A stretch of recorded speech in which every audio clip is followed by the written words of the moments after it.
अध्यक्ष महोदय, 14 करोड लिटर दूध आपण उत्पादन करतो आणि दर दिवशी आपण 64 करोड लिटर दूध आपण विकतो. मग हे दूध येतं कुठून अध्यक्ष महोदय? नुकताच वर्ल्ड हेल्थ ऑर्गनायझेशननं भारताला एक सल्ला दिला आहे की लवकर दूध आणि दुग्धजन्य पदार्थ तुमचे आहेत तर ते तपासा, त्याच्यावरती काहीतरी बंधनं घाला आणि जर हे होणार नसेल, अशीच भेसळ जर तिकडे चालत राहिली तर जवळजवळ 2025 पर्यंत 87% भारतीयांना कॅन्सर, कर्करोग होईल. आणि हा रिपोर्ट आहे WHO वर्ल्ड हेल्थ ऑर्गनायझेशनचा. खरं तर दैनंदिन जीवनाचा सगळ्यात मोठा अविभाज्य भाग म्हणजे दूध आहे. दुधाची सुरुवात सकाळपासून चहापासून ही दूध लागायला लागतं आणि या दुधात भेसळ होते हे आपण एखाद्या चित्रपटात पाहिलं होतं, परंतु प्रत्यक्षात असं होतंय. एका रिपोर्टनुसार सांगायचं झालं तर आपल्याकडे दुधाचं उत्पादन एका दिवसाला 14 करोड लिटरच्या जवळपास होतं.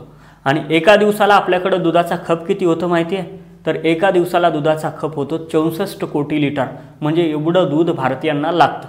मग उरलेलं 50 करोड लिटर दूध कुठनं आणलं जातं, काय केलं जातं आणि ते खरंच शुद्ध आहे का, या सगळ्या गोष्टीवरती प्रश्नचिन्ह उभे राहायला लागतात. आता पाठीमागं Mohan Singh Ahluwalia, member of animal welfare of India, त्यांनी एक रिपोर्ट दाखवत सांगितलं होतं. तो रिपोर्ट होता मिनिस्ट्री ऑफ सायन्स अँड टेक्नॉलॉजीचा. तर तो रिपोर्ट दाखवत, तो अहवाल दाखवत त्यांनी सांगितलं होतं की 89.2% उत्पादनामध्ये भेसळ आहे, त्याच्यात काही ना काहीतरी मिक्स आहे. याच्याही पलीकडे मोहनसिंग अहलुवालिया यांनी सांगितलं होतं की 68% दूध आणि दुग्धजन्य पदार्थ जे आहेत FSSAI म्हणजे अन्न सुरक्षा मानक प्राधिकरणाच्या मानांकनानुसार ते बनवले जात नाहीत. हाच मुद्दा बच्चू कडू यांनी विधानसभेत सुद्धा उपस्थित केला होता. WHO वर्ल्ड हेल्थ ऑर्गनायझेशनचा रिपोर्ट दाखवत त्यांनी सांगितलं होतं, हे मी म्हणत नाही अध्यक्ष महोदय, WHO म्हणतंय, त्यांनी चेतावणी दिली आपल्याला. आपण जर हे भेसळयुक्त दूध, भेसळयुक्त पदार्थ जर थांबवले नाही अध्यक्ष महोदय, तर 87% लोकांना कॅन्सर होऊ शकतं. आणि मग आता हे सगळं पाहिल्याच्या नंतर आपणच ठरवायचं आहे की सकाळी आपण दूध पितोय का विष पितोय.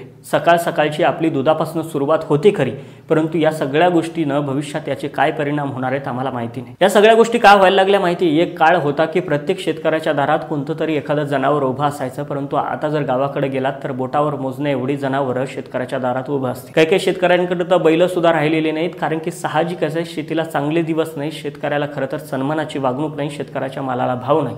आणि या सगळ्या गोष्टीमुळे शेतीमधला इंटरेस्ट कुठेतरी लोकांचा कमी होत चाललेला आहे. शेवटी शेतकऱ्याला चांगले दिवस आले तर प्रत्येकाला चांगले दिवस येऊ शकतात. तो चांगले सगळ्याला खाऊ घालेल, चांगलं दूध सगळ्याला पिऊ घालेल, फक्त त्याला चांगले दिवस येणं गरजेचं आहे.